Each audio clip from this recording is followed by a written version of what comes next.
हिंदू कोई धर्म ही नहीं है। स्वयंवर आप कर रहे हैं, आप स्वयंवर से ही वर डिसाइड करेंगे।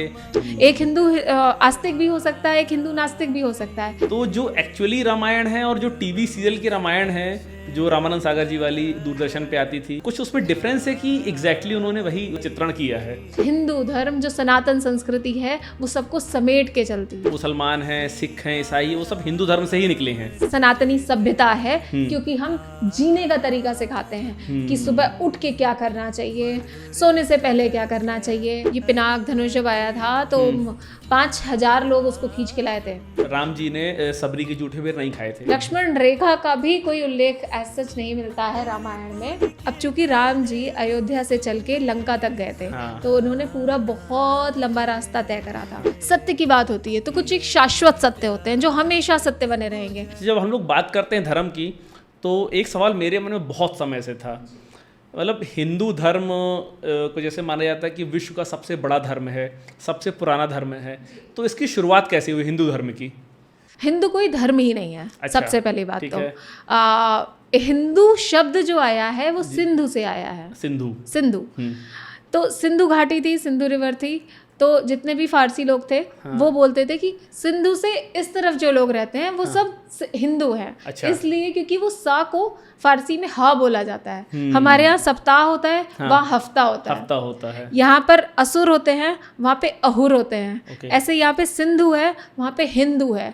तो वो सिंधु हिंदू बन गया। अच्छा। तो वहां से वो हिंदू चलता चला आ रहा है। तो हमारे यहाँ जैसे दूसरे धर्मों की तरीके से जैसे मुस्लिम धर्म हो गया, क्रिश्चियनिटी हो गया, उसी तरीके से उसी सेम तराजू में तौलने के लिए हिंदू धर्म कर दिया गया है। अच्छा। पर हमारी तो संस्कृति सनातन वाली है ना। सनातन हमेशा सत्य संस्कृति, जो कि लॉजिक्स और जो हमारे यहाँ के ऋषि मुनि हुए हैं, उनको जो परब्रह्म का ज्ञान हुआ है, उन्होंने तो जीवन जीने की शैली दी है ना। हमारे यहाँ जो लोग बोलते हैं कि हिंदू धर्म मूर्ति पूजा सिखाता है, हिंदू धर्म मूर्ति पूजा नहीं सिखाता है। क्योंकि अगर आप मूर्ति पूजा नहीं कर रहे हैं तो इसका मतलब ये नहीं कि आप हिंदू नहीं हैं। एक हिंदू आस्तिक भी हो सकता है, एक हिंदू नास्तिक भी हो सकता है। एक हिंदू शैव धर्म को पालन करने वाला हो सकता है, एक वैष्णव धर्म को पालन करने वाला हो सकता है।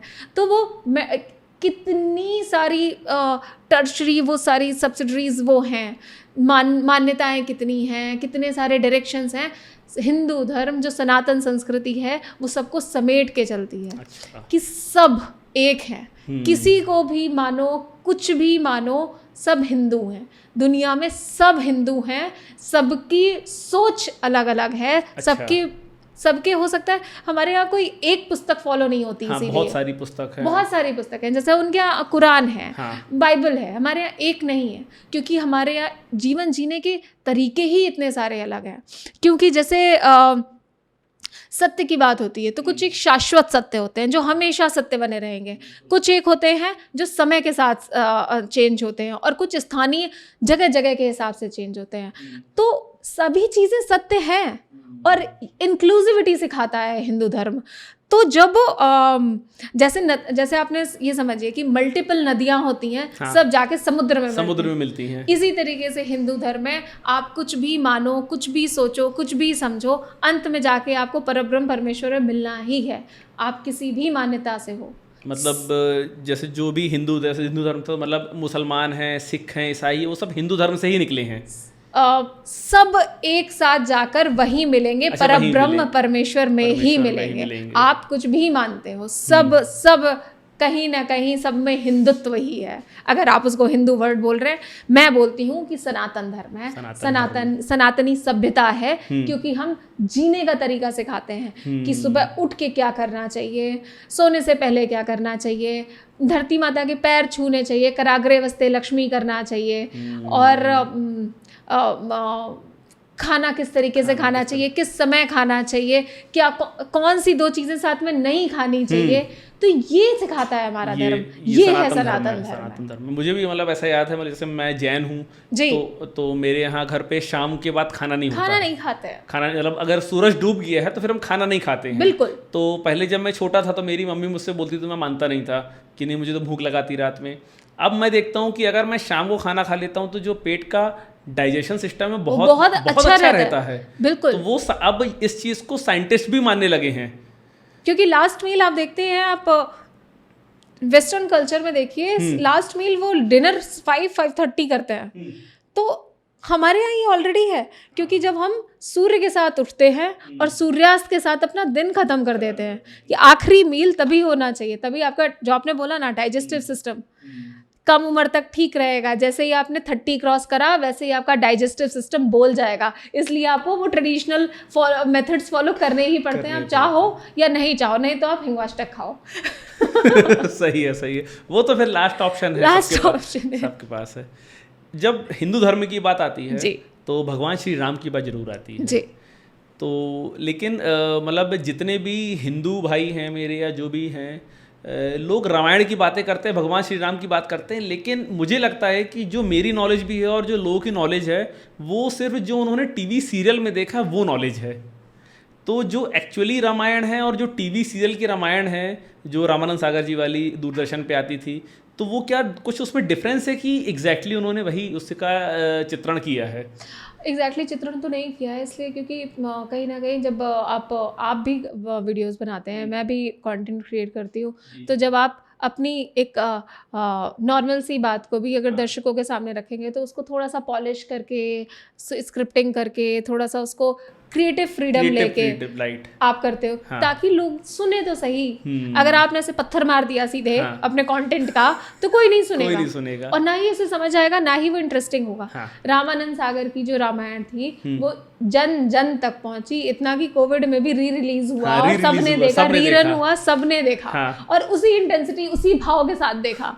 ठीक है, तो वो जो तब हुआ था उसको हम ये डिसरिगार्ड नहीं कर सकते हैं। अच्छा। कि वो गलत बताया उन्होंने क्रिएटिव फ्रीडम दी है कई जगह, और रामायण की कुछ 300+ कॉपीज हैं। अच्छा। तो अब चूंकि राम जी अयोध्या से चल के लंका तक गए थे, तो उन्होंने पूरा बहुत लंबा रास्ता तय करा था, तो हर जगह राम जी का दूसरे लोगों से इनकाउंटर हुआ, नए लोगों से मिले, नई संस्कृति में गए, नई सभ्यताओं से मिले, जैसे राक्षस संस्कृति, वानर जाति से मिले।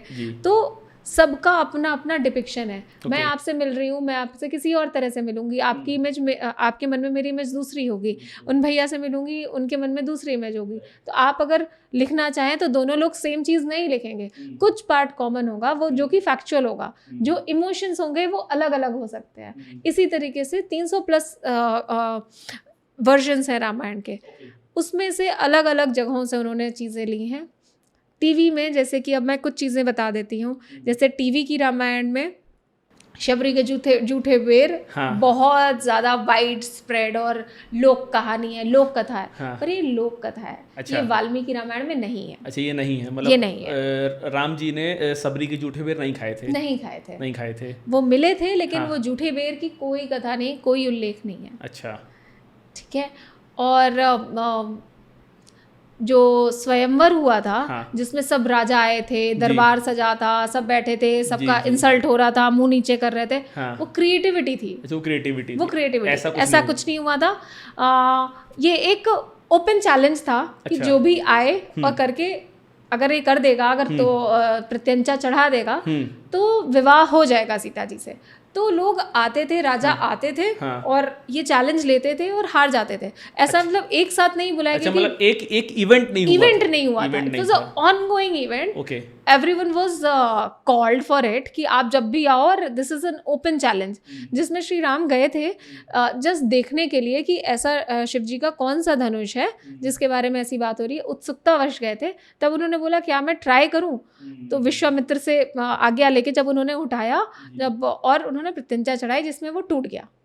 तो ये भी थोड़ा सा डिफरेंस है।